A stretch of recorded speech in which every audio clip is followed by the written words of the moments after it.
wabarakatuh. Selamat pagi Bu Dokter Teres. Selamat pagi. Oke, terima kasih kehadirannya di ruang siar menoreh. Kali ini kita akan membahas tentang stunting, karena stunting itu salah satu isu yang Pak Presiden yang sudah canangkan ya.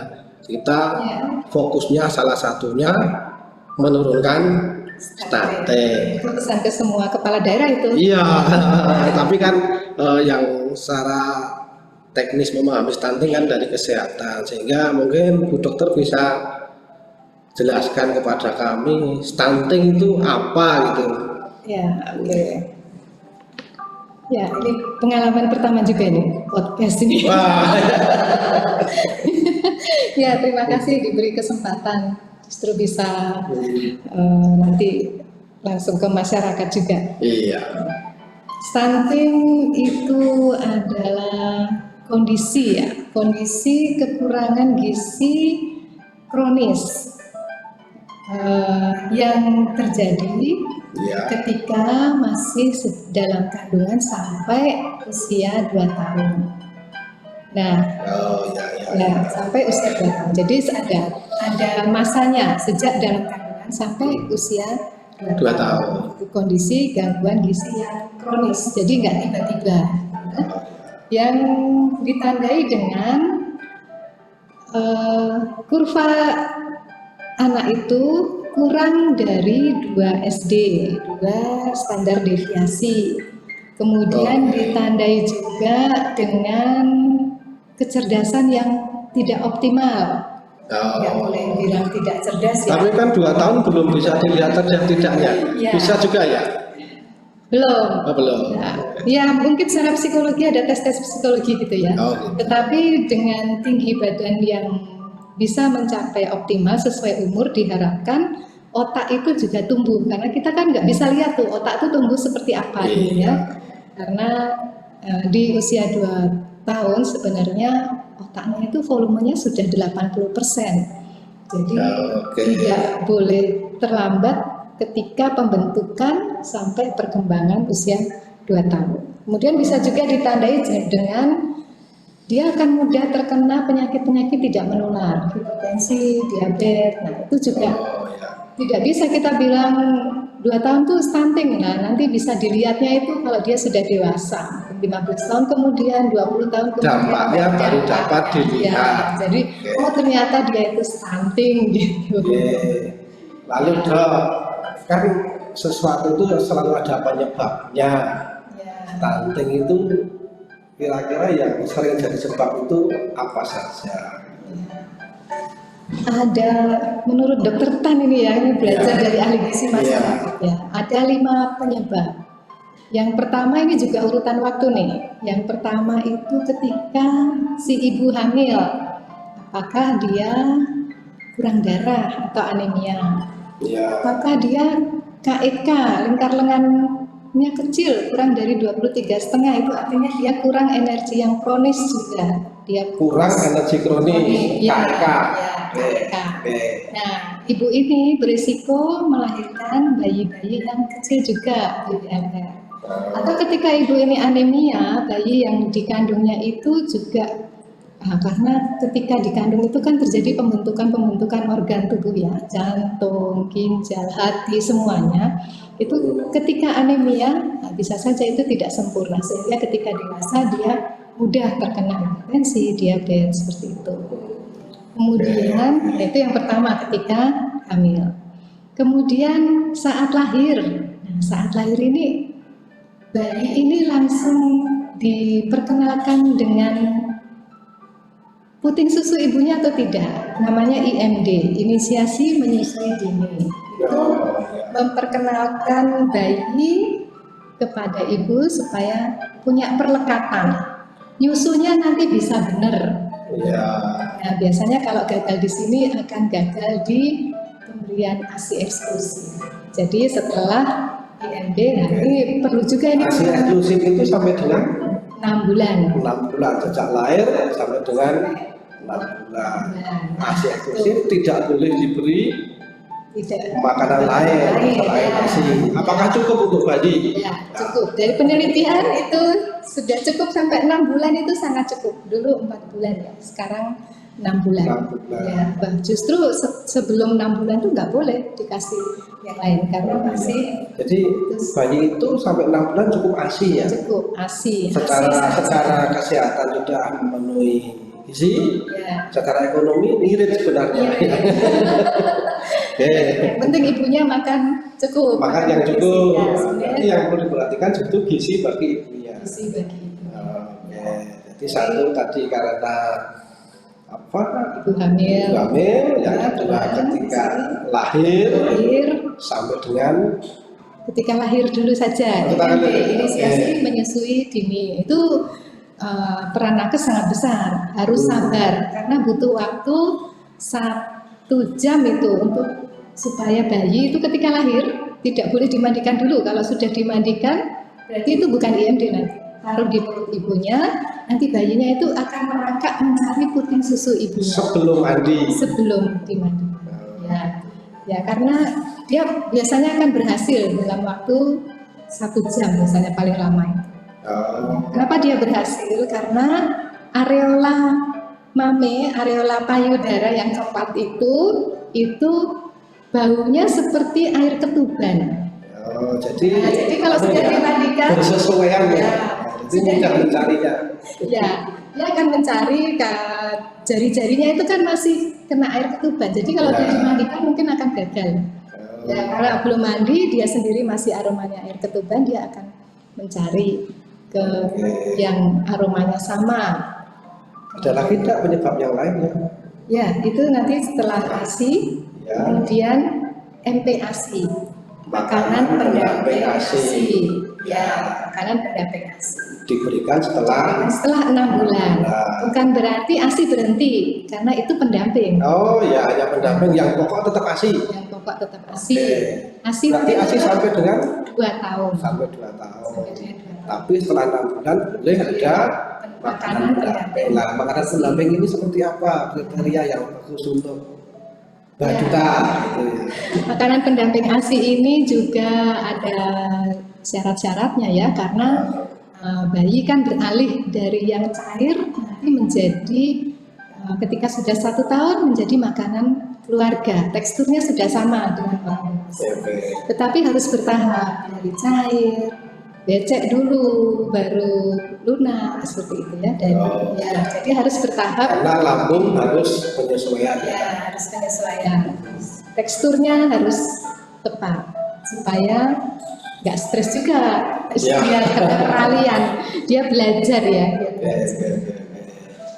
Gitu. Terus yang terakhir itu bayi atau anak nggak boleh sering sakit. Tidak boleh sering Ya, sakit. kalau dia sering batuk pilek, sering diare. Nah itu nanti yang dimakan itu untuk penyembuhan, padahal dia harus tumbuh.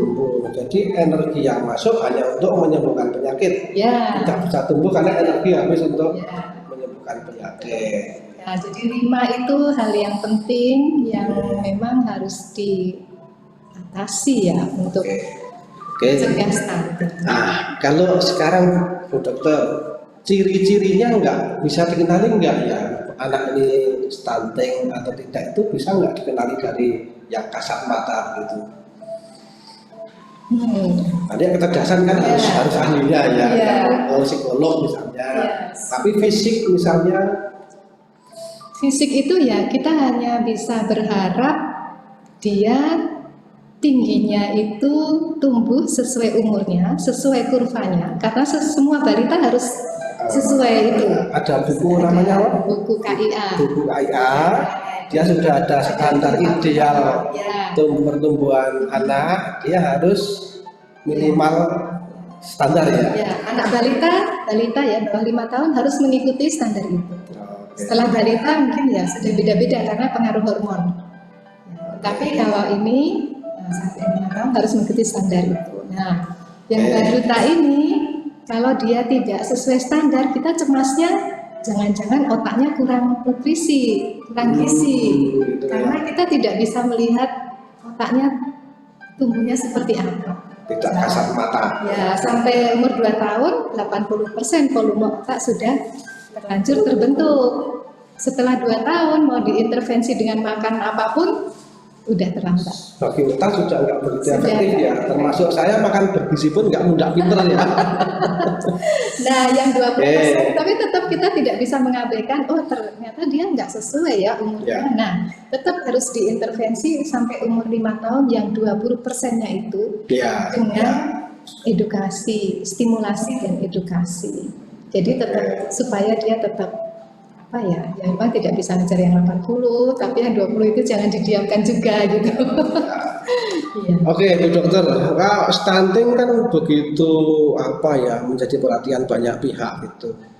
Dampak kedepannya gimana toh? Kenapa ini harus kita perhatikan dari sekarang? Dampaknya bagi si anak atau mungkin dampak sosial mungkin juga bisa diceritakan mungkin. Kalau kita mau melihat dampak yang lebih besar itu adalah ke bangsa, ya. Bangsa kita supaya sumber daya manusianya itu, Oh, gitu ya. ya kita kan sumber daya manusianya bisa cemerlang gitu loh.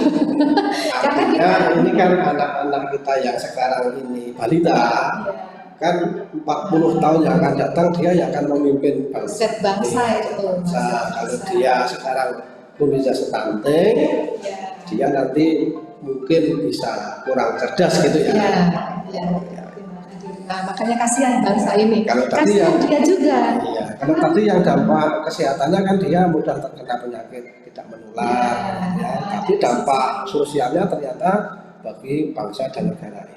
Nah, secara pribadi juga dia kasihan. Tapi sekolahnya mungkin tidak mudah, tidak lancar. Tapi ada persoalan begini, Dok. Orang itu kan orang tua mungkin akan merasa malu kalau punya anak stunting. Ya. Nah, salah satu contoh kasus misalnya ada tim pendamping keluarga yang sebenarnya dia ingin mendampingi tapi ditolak. Nah, karena dia merasa malu punya anak yang stunting. Gimana ini pesan-pesan untuk orang tua yang, karena kan yang penting kan di orang tuanya ini, kalau Iya. anak kan dia kan belum bisa apa-apa gitu. Ya, ya memang ini sensitif ya. Jadi Iya. nakes juga harus hati-hati bicaranya, Ya. ya supaya tidak menyinggung perasaan. Kalau diganti istilah nanti beda lagi. Beda lagi. Diganti Ya. istilah. Ya memang ketika dia masih balita kita juga memang tidak boleh bilang dia, oh ini stunting, nggak boleh. Ya. Jadi harus lebih halus, harus lebih ke positif ya, kata-kata yang positif. Karena stunting itu nggak boleh jadi stigma sebenarnya. Ya, nah kalau begitu ini kan berarti data balita stunting by name itu mestinya bukan data yang dikonsumsi publik. Hanya kita sebagai stakeholder yang menangani yang boleh tahu siapa stunting itu, alamatnya di mana hanya kita. Karena itu tadi ini menyangkut ya itu tadi orang malu kalau punya stunting, kalau itu Marah juga. iya, kalau itu dipublikasi orang bisa malu. Sehingga oke, ini di dalam PPID pelayanan informasi nanti akan menjadi bagian yang dikecualikan. Tidak semua orang boleh mengakses data stunting by name. Kalau jumlah boleh, tapi kalau by name siapa dulu dan kepentingannya untuk apa? Itu ya, dokter ya.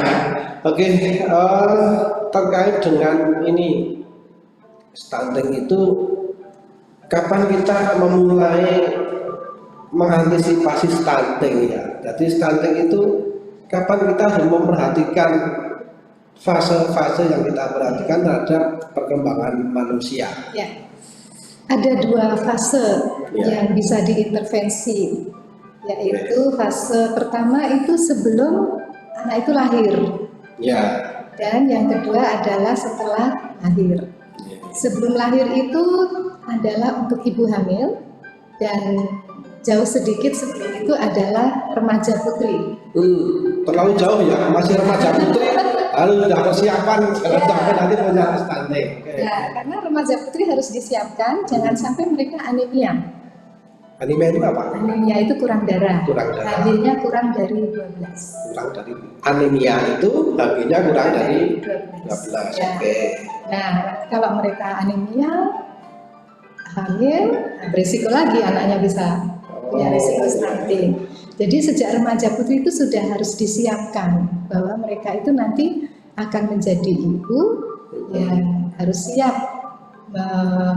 mengasuh ya. Berarti ini ya, jadi ini kenapa pemerintah itu memberikan bantuan tablet tambah darah bagi ke siswa putri SMP dan SMA dalam rangka agar remaja kita yang putri ini tidak anemi. Lalu kenapa mesti diberikan tablet tambah darah? Apakah hasil survei menunjukkan memang banyak yang anemi atau memang itu ya udah saya berikan aja gitu? Ya mungkin mudahnya begitu ya. Gitu ya. Karena ya seharusnya memang yang tidak anemia itu tidak perlu. Yang mendapat tablet tambah darah adalah yang anemi. Yang tadi apa? Yang kurang dari 12 tadi? Kurang HB. HB-nya kurang dari 12. Nah, cuman memang butuh effort yang lebih besar. Jadi puskesmas harus memeriksa semua remaja putri.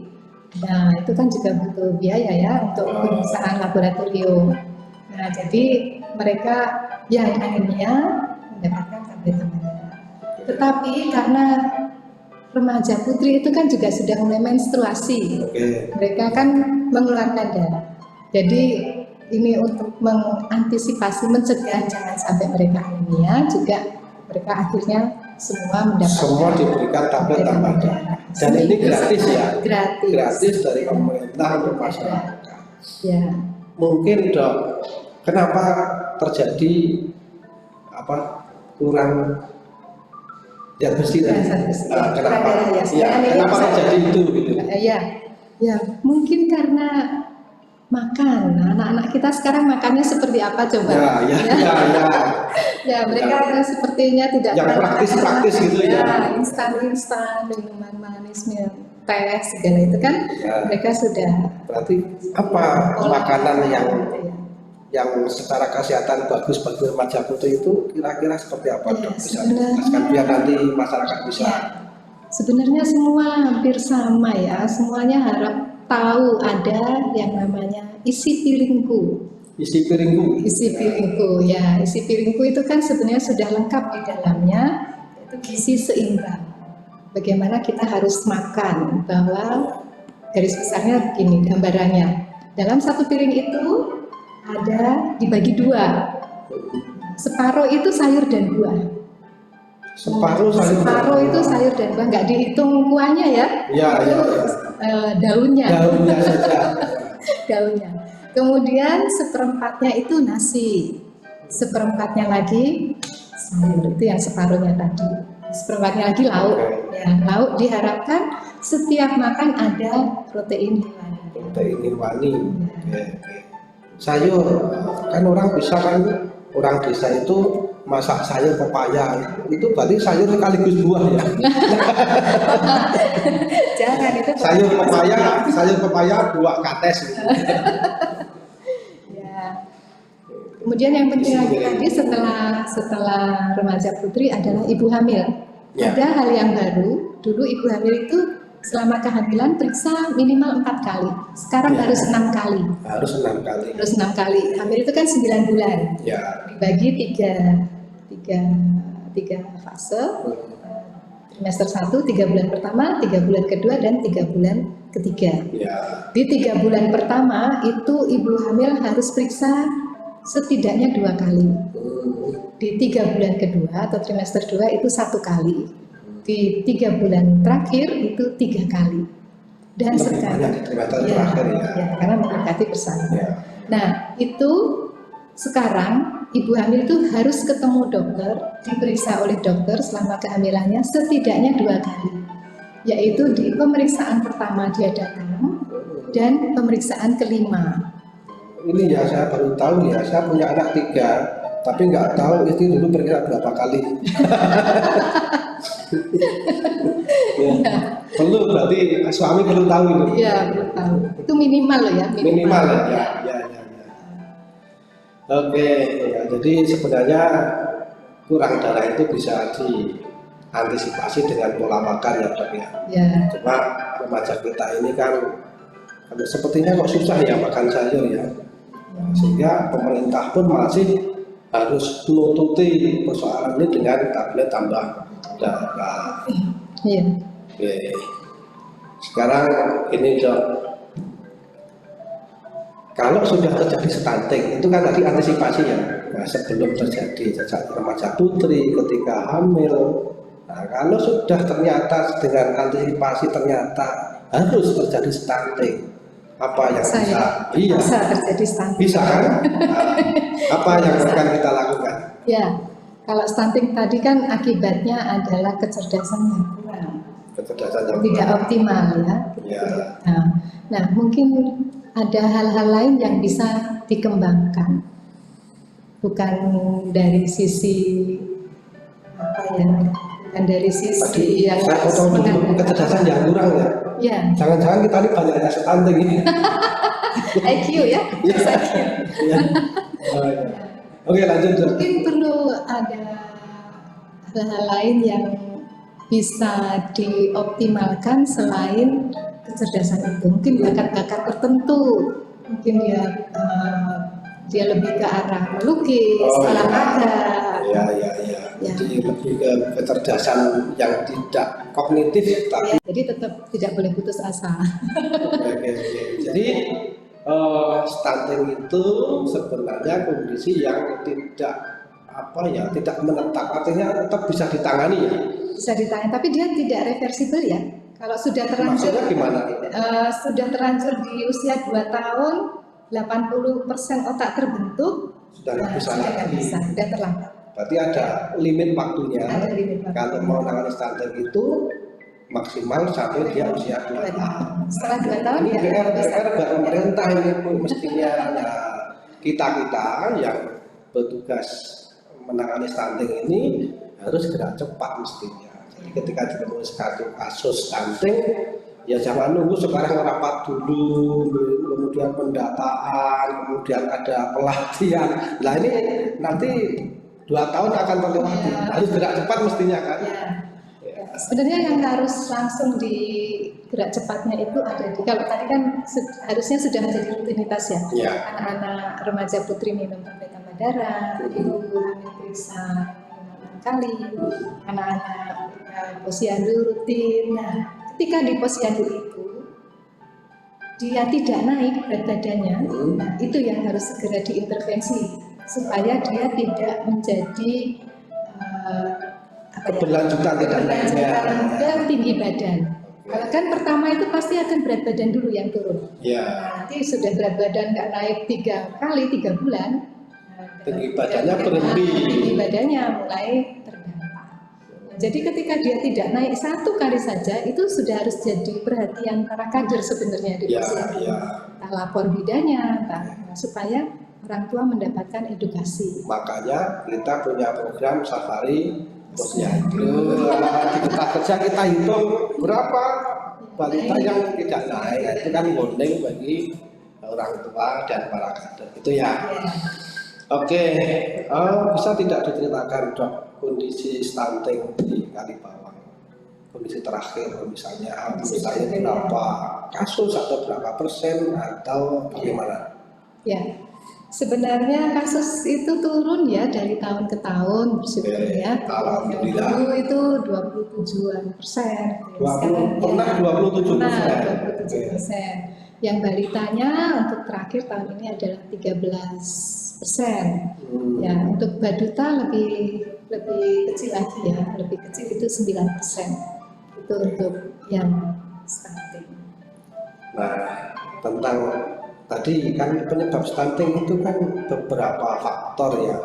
Artinya ketika itu tadi stunting, penanganan tidak hanya satu jenis intervensi kan? Ya. Bahkan banyak kementerian itu. Ya, artinya kan kalau dia stunting karena ada penyakit misalnya, sehingga asupan nutrisinya terganggu, kan dia tidak bisa diselesaikan dengan diberikan telur kan begitu. Nah, nanti kan harus ada pemetaan atau apa ya? Ya, kita lihat juga lingkungannya. Apanya? Lingkungan rumah. Apakah cukup bersih, udara, tanah, dan air. Jadi tidak semata-mata gizi kan? Tidak semata-mata makan, gizi. Nah, apakah udara yang dia hirup itu bebas dari asap rokok. Asap rokok. Ya. Wah, menarik. Ya, Ya, apakah dia sudah ada jamban keluarga, jamban yang sehat, gitu ya? ya. Apakah air limbahnya juga tersalur dengan benar, gitu? Oke.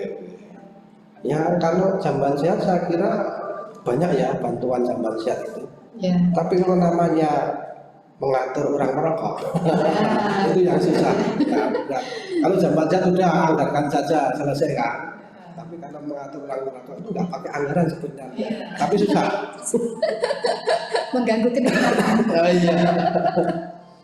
Oke, di akhir sesi Ibu Dokter mungkin ada harapan yang perlu disampaikan terhadap masyarakat, utamanya ya jangan sampai lah kita itu bertambah kasus stuntingnya, apa yang dapat dilakukan oleh masyarakat gitu. Ya.